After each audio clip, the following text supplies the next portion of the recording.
Kaga William Kaga COVID-19 Palchon Anchorage. A colony row open Dongwan in Ruan Terokutiro. Panchola Anchorage Twine angore tamiala pay dide kayen chichuan yan pankan panchi twan jering in Dwangyan a pay. Dom togene week one chibakane Achiran yen terman koro Achia twine a coltok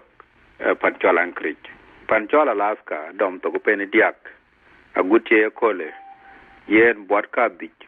kutim karo kutertem kudiak ajika twine Panchola Alaska. Ran that the diak kudoro achito twine. Ran chol meya achi kadang achi chol achi long chit tan chok kawan buka biodi zaman twine kan. To one other bika tong kan bike chwa waitin kubuka ikon twine. Dom togen Monday we ban kan yomatinene kadang Anchorage abuduk yen kadana wen ye chol kan phase 2. Kan long kan ye lwel yen in a city kan kaja abu kaya tegi kaja wen dipigani mako kut od dom togen bar kujala ke restaurant ken kujala kanisa kujala ke geten business ko ga kaluiten business ay long kalek kubi kaja mungni kaja wen kai ka dike lawat kujala ke ge lazi biga le kaja loy ke daga ran wana da chi twan jidam jala we kan gran ko ko atatin buke ga ye ka business won chi twan chi twan ga jor we ke gran ka ke ali bi ka we to bi kai ko nga oi ko won bi ka tijara bi ke loy ye we ka dom jala ka wona ka ba jeri ku jala we won to mun ka chi karba ku pi ku jala ke yi taxes ka dagan ko wona da ko bi tie ka lo ka da ne chol cook inlet in a website den in a balatin. Kalay in a video you turn a little nyot the milatin in Kada nature link. Yala yen a thor one a chan kubran with your coin, a butiok tok, a butok, dom togakuni in Tiarkoro, open the one, a yen sad the tem tainum. Yala cake well coin, cogger twine, child pandemic, ben be mialkane, ayakai coin, cockane, kaikan, one the new good natural EPP. Kada natural PEVP at a ten family the one other then meet can one la sukuli. Me the one other yeka a chamupat sukulich while a well chim I can take it. Ujala me the one ke la sukulich one a penny diagage a penny ditch could be a pen one collect penny ditch could cake a cake cham pap coaching work a chwadi pin.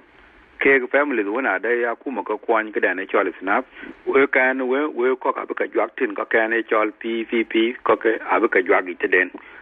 Family the one other matin ache yoga kwan kada snap. Yala kake ali bilatin go bigator cock kwan bika longtin lagada col nin tiar kudich pen the one. Jala yen a libakadang baltax of a low telepundu kubatoi to the negatual PVP fee.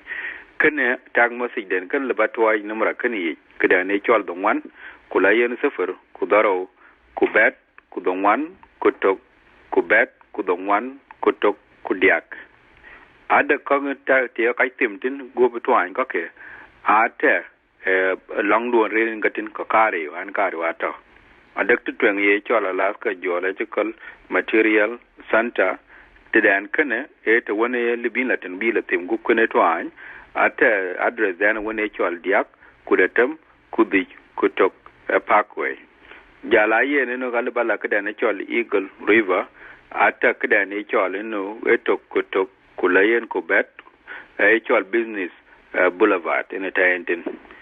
sa wona kai tem tedan santa kogije ay jok tok e jok sa bed bagpin bila sa doro tainom dom togene yometene kulayen yomajima kule yo masabit akin document wona ka tie yin ku bi kay tem go patwai ka dongul bil tong bele tie ji ne form tin koran le bi tie la gin go patyong a chane ne yana ci ka dang ci to ka yin le bu ka yi testing sai ka ga li bi go chen ku bi la gin na tija ka ne twan te yu go wala li yu go ka yi wona da dang nim chara da ne kan license ka ne ka mi muk ali bi la ku bi wi ten kwan city ga gran wona ya ka ten jala wewe jar kaga inga ba juri ko jala ke ka kan pa be woni ka tika den lu ke ko mogaj ata tin ke ko kwan ku yin ke ka gran alle ba telefon nan chol yene tokko yene ro ku tok alle ba dam ku twany ku ba chol ku ba lu ba tie kwon ku len kin yubet numara kan kin yu tie ke ko tong don yin jam tong jeng tong monjang jala ke weli yam ko ke twany ko ke ay ka te ye ka sejelu ku ta ke tin ne ke jem ku ka ne akulu yo marba